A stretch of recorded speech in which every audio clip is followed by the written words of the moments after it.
शाम भी खूब है पास महबूब है, शाम भी खूब है पास महबूब है, जिंदगी के लिए और क्या चाहिए। शाम भी खूब है पास महबूब है, आशिकी के लिए और क्या चाहिए।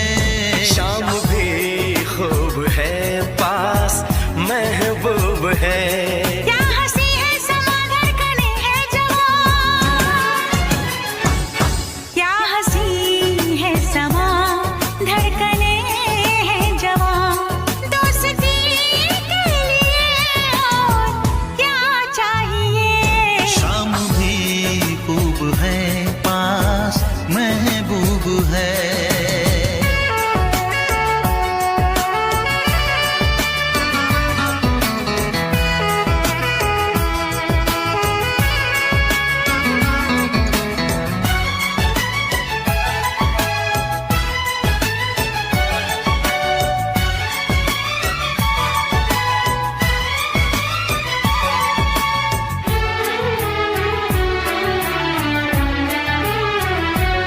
चांद की चांदनी आसमां की परी, शायरों के लिए तू है एक शायरी।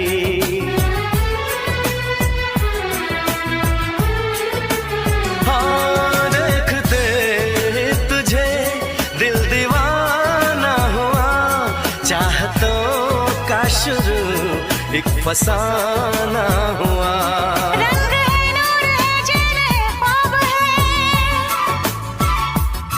रंग है नूर है चैन है ख्वाब है, अब खुशी के लिए और क्या चाहिए। शाम भी खूब है पास महबूब है।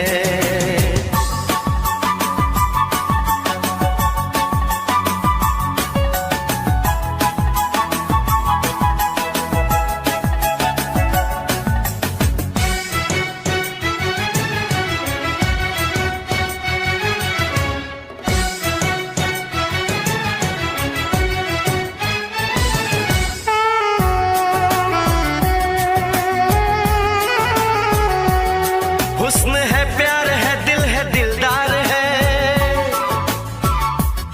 हुस्न है प्यार है दिल है दिलदार है।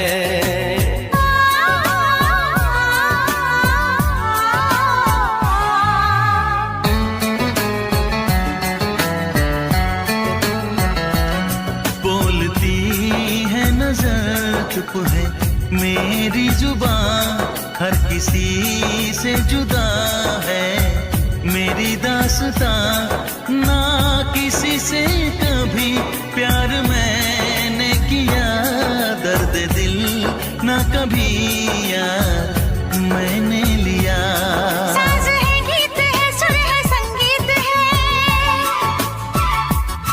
साज है गीत है सुर है संगीत है, मौसीकी के लिए और क्या चाहिए। शाम भी खूब है पास महबूब है, जिंदगी के लिए और क्या चाहिए। शाम भी खूब है पास महबूब है, आशिकी के लिए और क्या चाहिए।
है दिल इकरार हो न जाए, मिलने से डरता है दिल इकरार हो न जाए। ना मिलो ना मिलो ना मिलो हमसे ज्यादा, कहीं प्यार हो न जाए, कहीं प्यार हो न जाए, कहीं प्यार हो न जाए।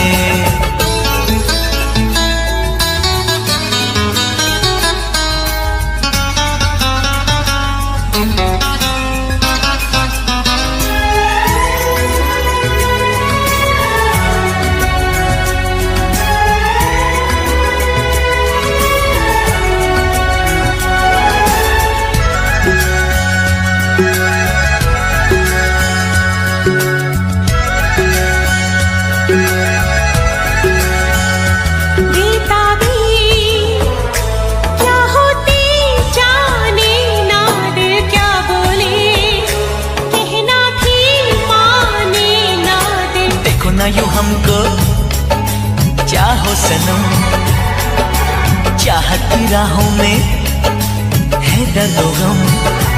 कितने पास है फिर भी दूर है, दोनों इश्क में क्यों मजबूर है। नजरों का तीर दिल के कहीं पार हो न जाए। ना मिलो ना मिलो ना मिलो हमसे ज्यादा, कहीं प्यार हो न जाए, कहीं प्यार हो न जाए, कहीं प्यार हो न जाए।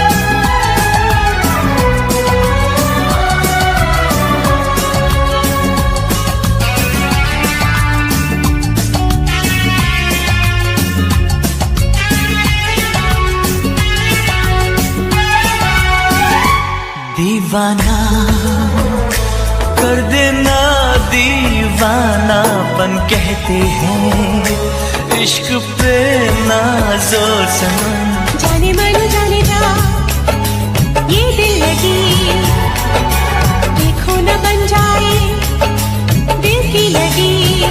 वो कैसा दर्द है, कैसा हाल है, अब ना होश है, अब ना ख्याल है। हो कहीं जीना मरना भी दुश्वार हो न जाए। ना मिलो ना मिलो ना मिलो हमसे ज्यादा, कहीं प्यार हो न जाए, कहीं प्यार हो न जाए, कहीं प्यार हो न जाए। मिलने से डरता है दिल इकरार हो न जाए। ना मिलो हमसे ज्यादा, कहीं प्यार हो न जाए, कहीं प्यार हो न जाए, कहीं प्यार हो न जाए।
करे तुझको भी प्यार हो जाए, रब करे तुझको भी प्यार हो जाए।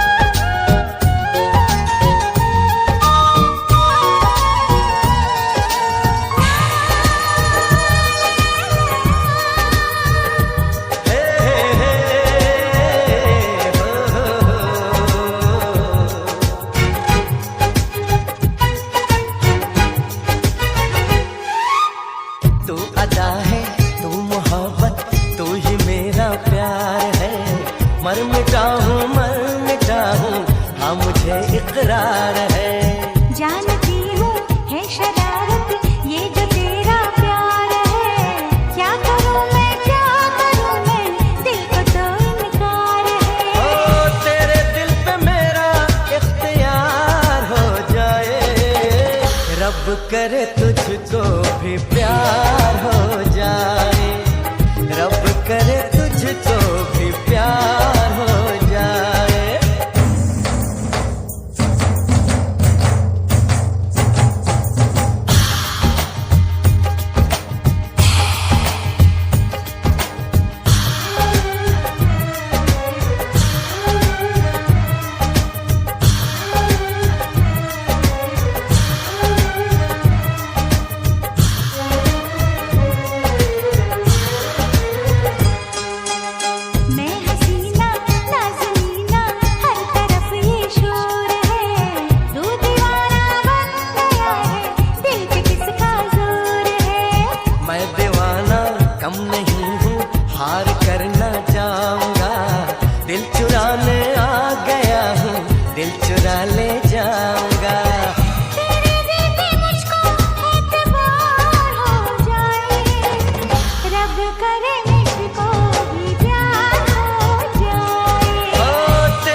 Subscribe now and press the bell icon. Never miss an update from Tips Official. La la la la la la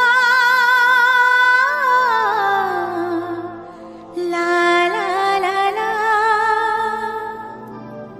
sir की जो सर से वो धीरे धीरे पागल हुआ रे मैं धीरे धीरे, तेरी चुनरिया दिल ले गई।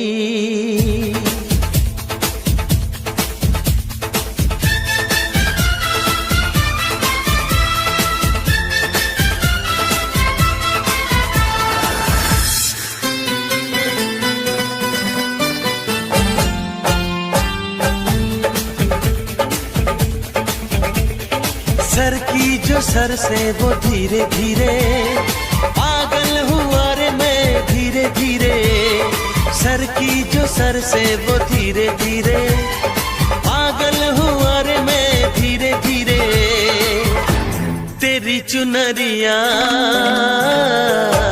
दिल ले गई, तेरी ये बिंदिया दिल ले गई। की जो सर से वो धीरे धीरे पागल हुआ रे मैं धीरे धीरे। सर की जो सर से वो धीरे धीरे पागल हुआ रे मैं धीरे धीरे। तेरी चुनरिया दिल ले गई, तेरी ये बिंदिया दिल ले गई।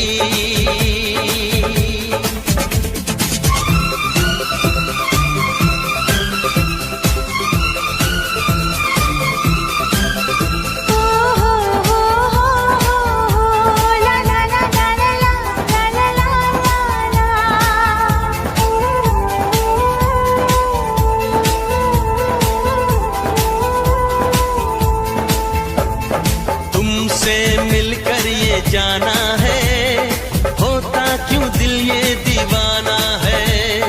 तय कर लिया तुम्हें पाना है, क्या प्यार है ये दिखाना है। मेरे भोले सनम मेरे प्यारे सनम दीवाने सनम अनजाने सनम। बोले मेरा कंगना धीरे धीरे, बोले मेरी पायल धीरे धीरे। बोले तेरा कंगना धीरे धीरे, बोले तेरी पायल धीरे धीरे। तेरी चुनरिया दिल ले गई, तेरी ये बिंदिया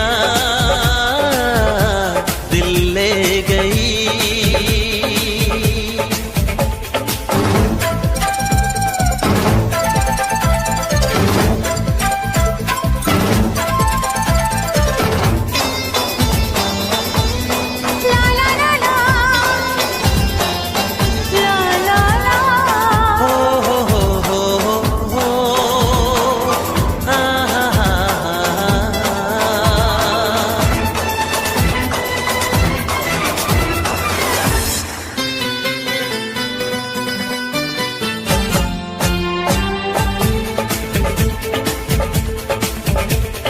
तेरा मेरा जन्मों का नाता है, यूं ही नहीं दिल लुभाता है। रिश्ते ये रब ही बनाता है, करके बहाने मिलाता है। मेरी यादों में तुम, मेरी बातों में तुम, मेरी सांसों में तुम, मेरी राहों में तुम। बोले मेरी धड़कन धीरे धीरे, बोले मेरी तड़पन धीरे धीरे। ओ बोले मेरी धड़कन धीरे धीरे, बोले मेरी तड़पन धीरे धीरे। तेरी चुनरिया दिल ले गई, तेरी ये बिंदिया दिल ले गई। सर की जो सर से वो धीरे धीरे पागल हुआ रे मैं धीरे धीरे। सर की जो सर से वो धीरे धीरे पागल हुआ रे मैं धीरे धीरे। तेरी चुनरिया दिल ले गई, तेरी ये बिंदिया दिल ले गई।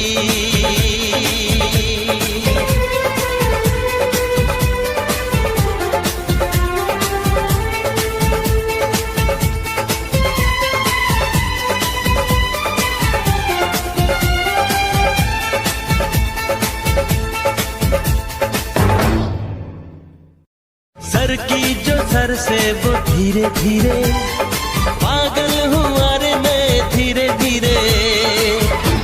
तेरी चुनरिया दिल ले गई, तेरी ये बिंदिया दिल ले गई।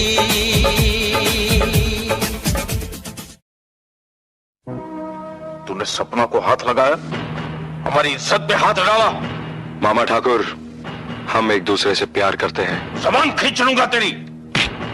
मामा जी, अपना ये डंडा संभाल के रखिए, कोई झंडा लहराने के काम आएगा। हम आज आपके सामने अपने प्यार का ऐलान करते हैं।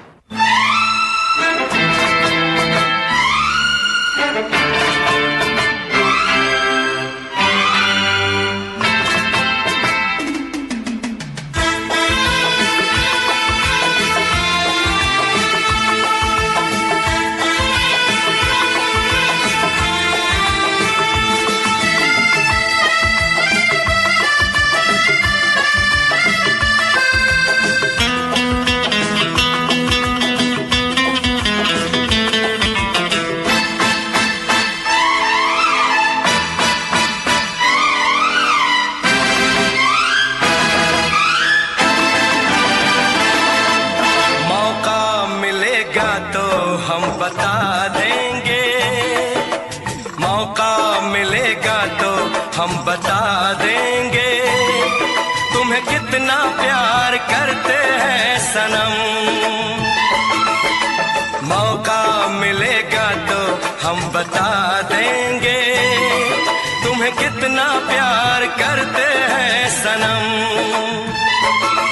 दिल अपना चीर के हम दिखा देंगे, तुम्हें कितना प्यार करते हैं सनम। मौका मिलेगा तो हम बता देंगे, तुम्हें कितना प्यार करते हैं सनम।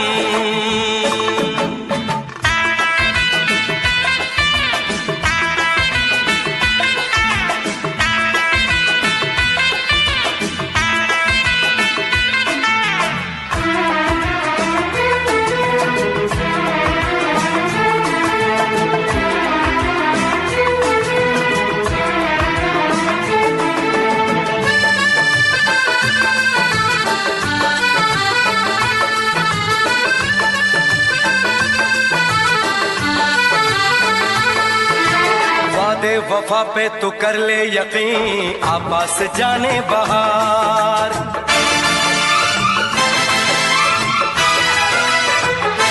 ओ वादे वफा पे तू कर ले यकीन, आपस जाने बहार। सच्ची मोहब्बत उसी को कहें, माने कभी जो नहार। आ मेरी बाहों में दिल की पनाहों में कह दे जो है कहना।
होंगे तेरे बड़े चाहने वाले आशिक ऐसा कहाँ।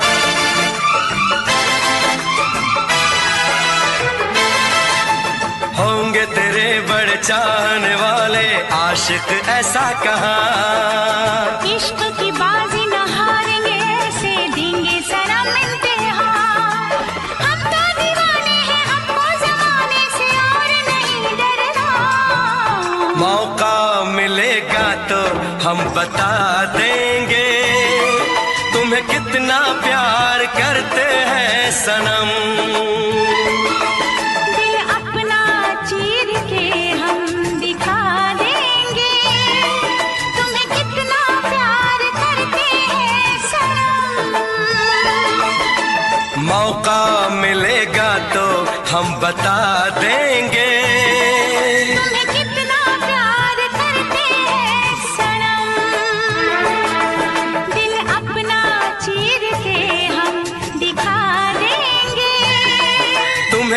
कितना प्यार करते हैं सनम।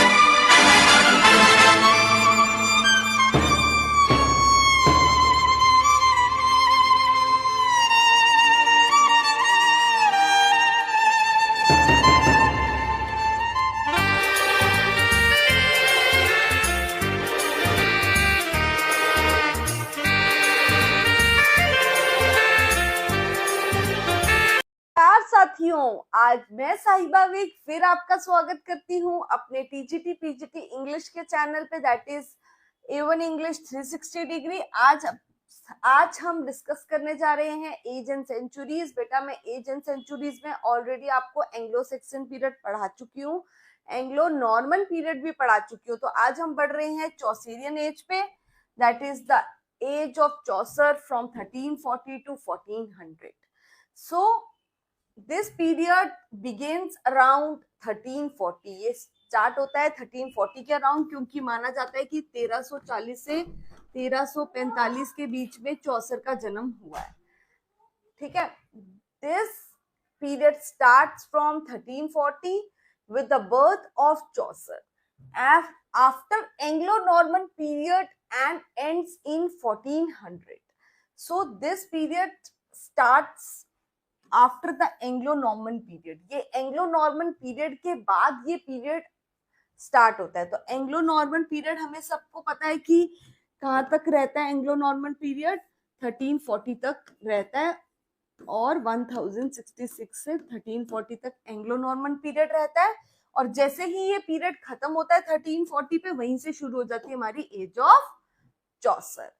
This age is also called Middle English period। अब इस एज को मिडल इंग्लिश पीरियड क्यों कहा जाता है? क्योंकि जो हमारा इंग्लिश पीरियड है वो डिवाइडेड है समहाउ 450 to 1066 तक ओल्ड इंग्लिश कही जाती है, 1066 to 1500 मिडल इंग्लिश कही जाती है, and 1500 till today is called modern English। So अब जो चौसर की एज है 1340, वो इस पीरियड के बीच में फॉल करती है, यानी कि मिडल इंग्लिश के बीच में फॉल करती है। तो इसलिए इस एज को कहा जाता है मिडल इंग्लिश एज। अब हिस्टोरिकल बैकग्राउंड क्या रहा है इस एज का वो जान लेते हैं। इस पीरियड के दौरान 3 मेजर इवेंट्स हमारे सामने उभर के आते हैं। 3 मेजर इवेंट्स कौन कौन से हैं? पहला 100 ईयर वॉर।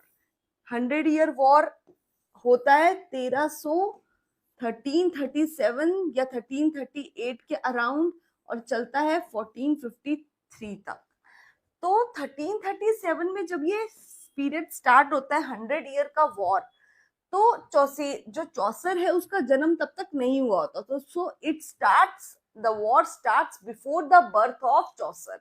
ये चौसर के बर्थ से पहले 37 में स्टार्ट हो जाता है, एंड देन इन 1340 चौसर का जन्म होता है। सो दिस 100 ईयर वॉर जो है ये चौसर के जन्म के बाद, जन्म से पहले ही शुरुआत हो जाती है इस वॉर की। Then another important event during this time period is black death। black death जो है इस टाइम पीरियड पे होती है चौसर के टाइम पीरियड में। एंड ब्लैक डेथ जो होती है बेटा वो ब्यूबोनिक प्लेग के कारण होती है। It is just due to bubonic plague. Bubonic plague की जो बीमारी फैलती है उसके कारण 1/3 पॉपुलेशन मर जाती है। सो वास्ट पॉपुलेशन की डेथ हो जाती है ड्यूरिंग दिस ब्लैक डेथ। एक और इम्पोर्टेंट इवेंट है पीजेंट्स रिवॉल्ट। ये तीनों इवेंट्स बेटा पूछे जा सकते हैं कि चौसर की एज के दौरान कौन कौन से इवेंट्स मेजर हुए थे। सो 100 year war, black death, and third है पीजेंट्स रिवॉल्ट। अब जो ये पीजेंट्स रिवॉल्ट है ये क्यों हुआ था? पीजेंट्स रिवॉल्ट हुआ था because of the harsh taxation system. Harsh taxation system था और इस हार्श टैक्सेशन सिस्टम के अगेंस्ट पीजेंट्स ने वॉर किया था बिकॉज पीजेंट्स इतना हार्श टैक्सेशन नहीं दे पा रहे थे and they were very much in suppression. वो बहुत सप्रेशन में आ गए थे and they revolted against the system. So this is called peasants revolt. ठीक है। Now reigns, when we talk about the rains, जब हम शासन के बारे में बात करते हैं कि उस समय किन राजाओं का शासन था, तो बेटा व्हेन द चौसर, जब चौसर का जन्म हुआ, at the time of birth of चौसर, तब राज चल रहा था किसका? एडवर्ड थर्ड का। बट सिंस ही ग्रोज, जब वो स्लोली एंड ग्रेजुअली ग्रो करता है, उस टाइम पीरियड पर व्हेन ही ग्रू अप, उतने टाइम पीरियड राज चला रिचर्ड सेकंड का। But at the time of death of चौसर, जब उनकी डेथ हुई, तब किसका टाइम पीरियड चल रहा था? किंग फोर्थ का, at the time of his death. So he experienced the reign of, he lived through the reign of three kings, he lived through the reign of three kings। और पूछा जा सकता है चौसर की एज में कौन से ऐसे थ्री किंग्स थे जो जिनका राज रहा। सो this is all about this. Then we talk about the religious and social conditions। अगर हम religious और social conditions की बात करें at the time of Chaucerian age, then there was the corruption in the church। corruption कैसे थी? जो popes थे, वो popes क्या कर रहे थे? popes were taking the bribes, वो bribes ले रहे थे and they were releasing the people who were culprits। जो culprits थे उनको release कर रहे थे। they were taking the bribes, there was corruption in the church। So Wycliffe second था, सेकंड रिलीजियस क्या मूवमेंट चल रही थी? वाइक्लिफ्स रिलीजियस रिफॉर्म्स। जो वाइक्लिफ थे उसके रिलीजियस रिफॉर्म्स चल रहे थे। कैसे? क्योंकि वाइक्लिफ जो था he was making the reformation, वो रिफॉर्मेशन कर रहे थे अगेंस्ट द कैथोलिक चर्चेस। उनका रिफॉर्मेशन था अगेंस्ट द कैथोलिक चर्चेस के खिलाफ, वो रिफॉर्म कर रहे थे Wycliffe. And he was famous for converting the Bible. Wycliffe ही थे जो बाइबल को कन्वर्ट कर रहे थे लैटिन से to the English, common English, so that everyone should read what is written in the Bible. So हर एक को पता चलना चाहिए कि बाइबल में लिखा क्या है। So he was doing this kind of reformation for against the Catholic churches। Then third point, decay of feudalism। feudalism यानी जमींदारी सिस्टम जो था उसका डिके हो रहा था धीरे धीरे, क्योंकि जो पुअर क्लासेस थी उन पे बहुत प्रेशर पड़ रहा था इस जमींदारी सिस्टम का। So that's why this system, ये जो फ्यूडलिज्म का सिस्टम था वो चौसेरियन एज में धीरे धीरे डिक्लाइन करने लगा। Now this is last point is very important. This is rise of middle class। How do we evidence that there is a rise of middle class during this period?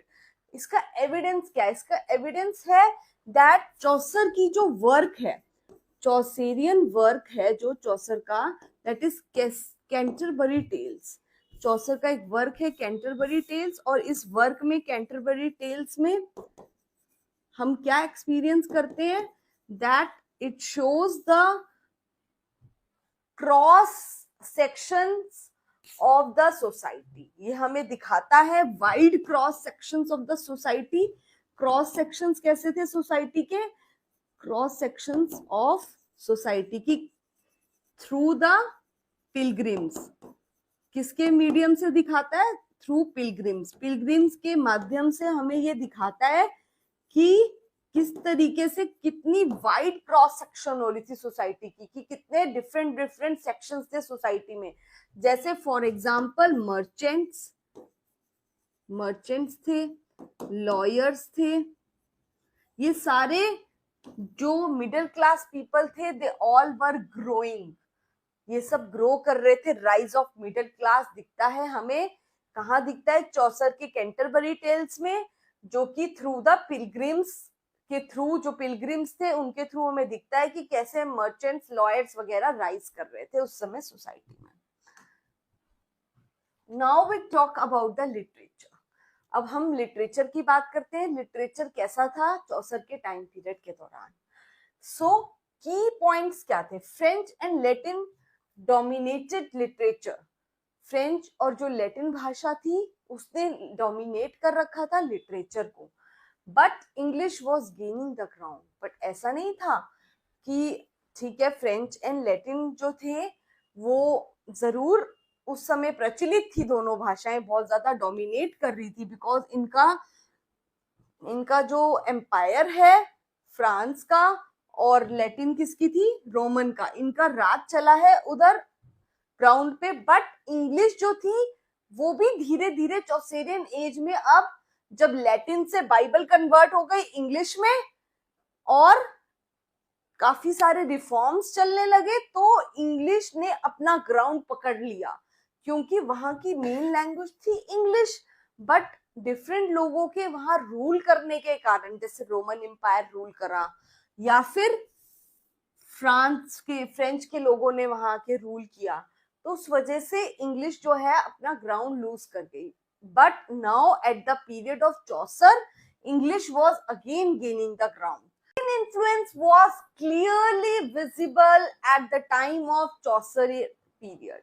So चौसर के period के time पे Italian influence works literature पे नजर आ रहा था, क्योंकि जब चौसर Italy गए तो उन्होंने दांते के, बोकेसियो के और साथ ही साथ पेट्रार्क के बहुत से वर्क्स पढ़े, जिसके कारण उनकी चौसेरियन लिटरेचर पे इन्फ्लुएंस दिखता है इटली का। ये वही पेट्रार्क है बेटा जिन्होंने इटली में सोनेट को इंट्रोड्यूस किया। Sonnet in Italy.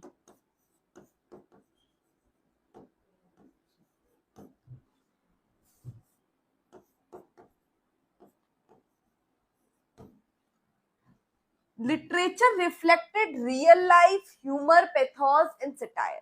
जो लिटरेचर थी वो रियल लाइफ को इंट्रोड्यूस करती थी, ह्यूमर को, पैथोस को एंड सटायर को।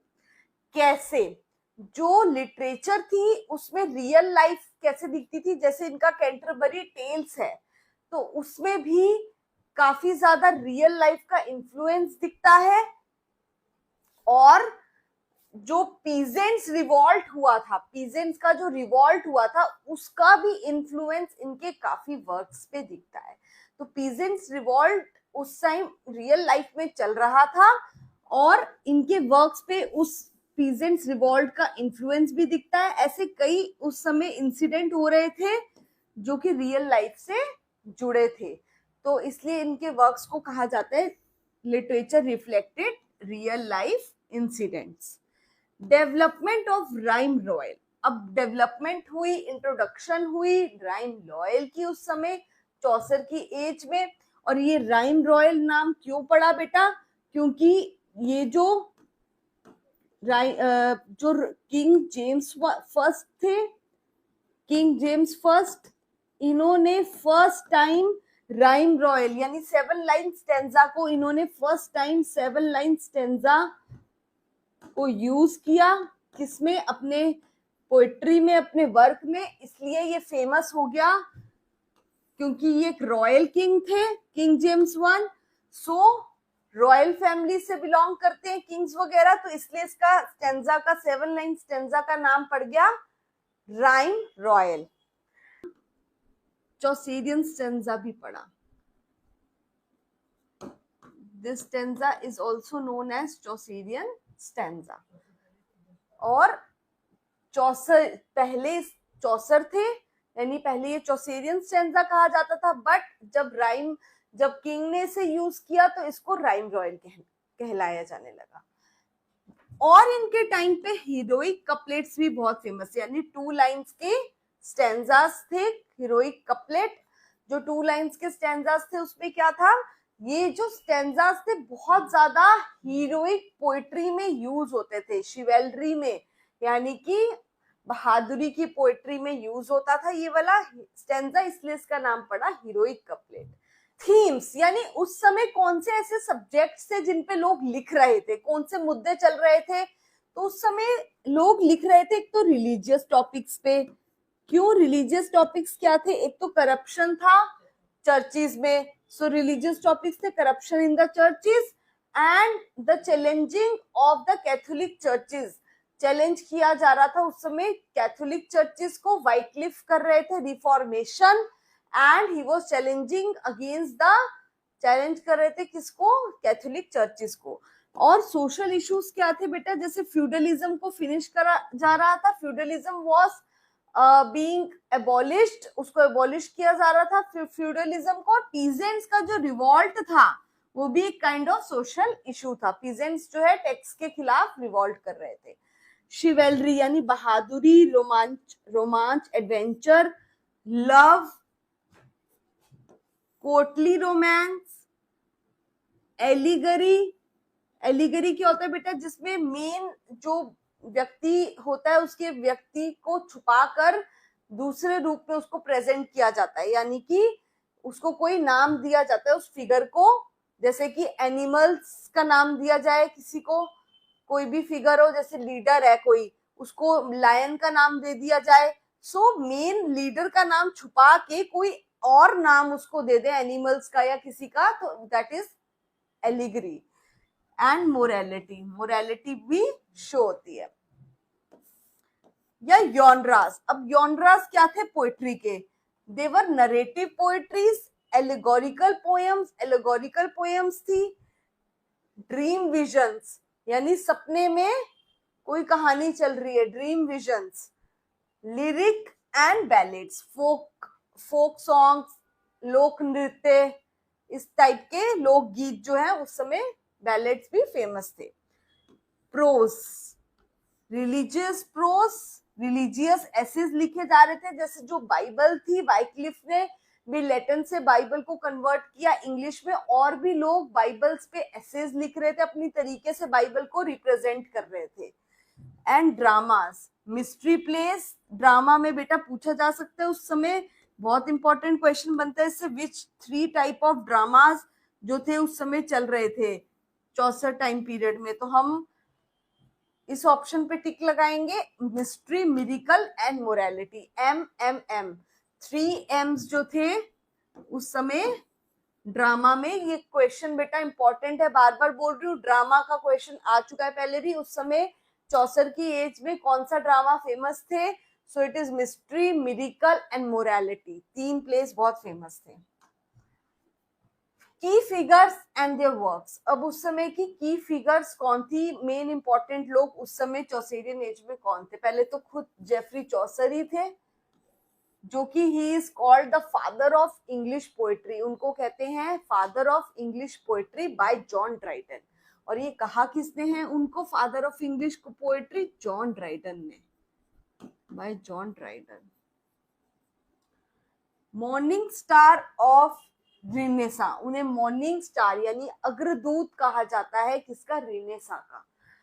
ही इज फर्स्ट ह्यूमनिस्ट, सटायरिस्ट, पेलेग्रिस्ट and so called the father, god father of the novel. So novels का इन्हें ग्रैंड फादर, गॉड फादर कहा जाता है for the novels. He belong to the English middle English period. मैंने आपको बताया था कि जो चौसर है वो मिडिल इंग्लिश पीरियड से बिलोंग करते हैं, क्योंकि उनका टाइमलाइन जो है 1340 से 1400 का टाइमलाइन ये आता है मिडिल इंग्लिश पीरियड के बीच में। And the middle English period is 1066 to 1500, इसी के बीच में आता है ये Chaucerian period, that's why it is called middle English period. और इसे क्या कहा जाता है? 14th century, 14th century. Now famous works, इनके फेमस वर्क्स कौन कौन से थे चौसर के? एक तो कैंटरबरी टेल्स इनका बहुत बहुत इंपॉर्टेंट वर्क है, द बुक ऑफ डचेस जो डचेस की रानी पे लिखा गया था, द हाउस ऑफ फेम जो इनका ड्रीम विजन है, Troilus and Criseyde and parliament of fowls. John Wycliffe एक और फेमस पर्सनैलिटी थी जो चौसर के टाइम पीरियड पे काफी हाईलाइट हो रही थी इनकी personality. So he was religious reformer who did first complete English translation of Bible from Latin. तो ये एक रिफॉर्मर थे जो रिफॉर्म करना चाहते थे, जिन्होंने कैथोलिक चर्चेस के अगेंस्ट अपना एक रिफॉर्मेशन निकाली थी। And he was the one जो कि चर्चिस में तो चेंज लाना ही चाहते थे, साथ साथ इन्होंने बाइबल को एक सिंपल लैंग्वेज में कन्वर्ट कर दिया था ताकि लोग जो है उसको easily, common folks should be able to read the Bible और उन्हें पता चले कि बाइबल में मेन कंटेंट्स है क्या। ही is called the morning star of reformation, क्योंकि रिफॉर्म करना चाह रहे थे वो। He is called morning star of reformation. His followers जो उनको फॉलो करते थे वाइक्लिफ को, ये क्वेश्चन बहुत इंपॉर्टेंट है बेटा, फिर ध्यान रखना, it is being asked in the exams कि वाइक्लिफ के फॉलोअर्स को what is the name given to the followers of Wycliffe. So it is Lollard, Lollards नाम दिया गया है वाइक्लिफ के फॉलोअर्स को। Third important figure during the Chaucerian age was John Goher. John Goher, his famous works are Confessio, Amentis, Vox, Clementis, Speculum, Medentis. These are the famous 3 works of John Goher. ये 3 work थे John Gohar के, and John Goher was also famous during the Chaucerian period. Then fourth personality was W. Langland. W. Langland was also famous during the Chaucer age, and his famous works are Piers Plowman, that was a social and religious allegory. ये एक social और religious work था जिसका नाम था Piers Plowman. It is the work of W. Langland. William Langland. Note, these above writers are seen as the part of the transitional period from medieval to Renaissance. So बेटा these writers कौन कौन से writers की बात हो रही है? एक तो पहला था जेफरी चॉसर, दूसरे जॉन वाइक्लिफ, तीसरे John Gower and William Langland. इन चारों राइटर्स ने क्या एक्सपीरियंस किया कि किस तरह मिडल एज जो है धीरे धीरे कन्वर्ट होते हुए किसकी तरफ जा रही है, रीबर्थ ऑफ लिटरेचर की तरफ, यानी रिनेसां की तरफ जा रही है। तो ये चारों राइटर्स एक्सपीरियंस कर रहे थे ट्रांजिशनल पीरियड। क्या एक्सपीरियंस कर रहे थे? ट्रांजिशनल पीरियड एक्सपीरियंस कर रहे थे। How medieval literature is going towards the renaissance, कैसे मेडिवल लिटरेचर रिनेसां लिटरेचर की तरफ मूव कर रही थी। And another important note, this age is also called the age of unrest and transition. इस एज का ये क्वेश्चन आता है, which age is called the age of unrest and transition. किस एज को age of unrest and transition की age कहा जाता है, बदलाव की एज कहा जाता है?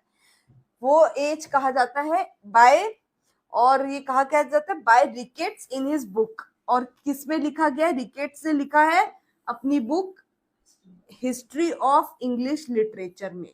ये बात पाई जाएगी हिस्ट्री ऑफ इंग्लिश लिटरेचर में, रिकेट्स ने ये बात लिखी है that this age is called age of unrest and transition. क्यों अनरेस्ट की स्टेज थी? क्योंकि तीन किंग्स बदले इस दौरान, द रेन ऑफ 3 किंग्स। इस दौरान 3 राज्य, मतलब 3 लोगों का राज बदला। तो बट ऑब्वियस है पॉलिटिकल अनरेस्ट हो गया, बिल्कुल क्लियर है, क्योंकि 3 किंग्स के हिसाब से अलग अलग राज चलेगा।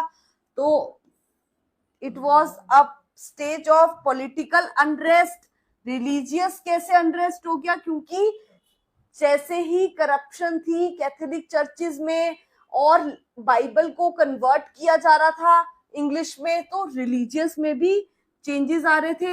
एंड इंडस्ट्रियल लेवल पे क्या हो रहा था, जो हैंडमेड क्राफ्ट चीजें थी और जो एग्रेरियन लोग थे, जो एग्रीकल्चर से रिलेटेड लोग थे, वो शिफ्ट हो रहे थे मैन्युफैक्चरिंग इंडस्ट्रीज में और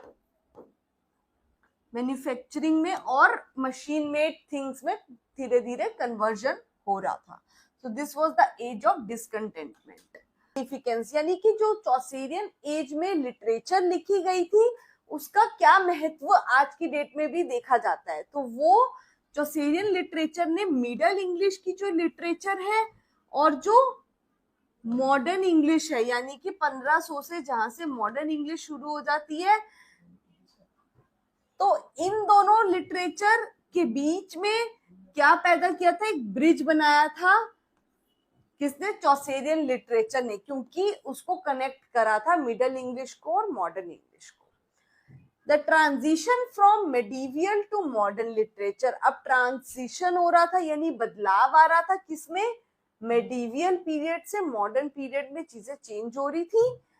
and open the gate for modern English, जो चौसेरियन लिटरेचर है उसने वहां पे खत्म होती थी 1500 पे, तो वहीं से मॉडर्न इंग्लिश के लिए नए गेट्स खुल गए और एक बेस मिल गया चौसेरियन लिटरेचर का, किसको, मॉडर्न इंग्लिश को।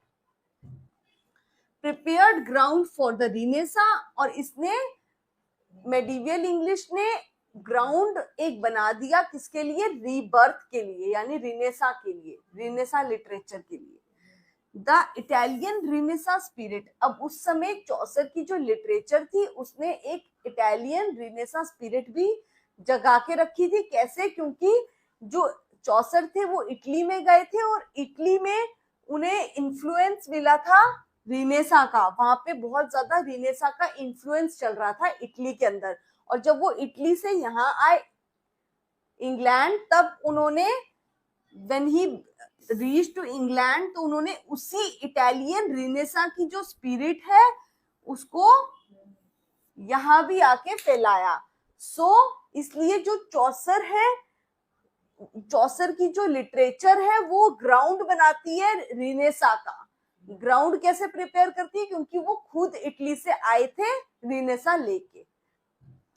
नाउ लास्ट में जो हम हमेशा रिवाइज करते हैं, ओल्ड इंग्लिश पीरियड बेटा 450 से 450 टू 1066 कहा जाता है ओल्ड इंग्लिश पीरियड, जो कि एंग्लो सेक्सन लोगों का पीरियड था।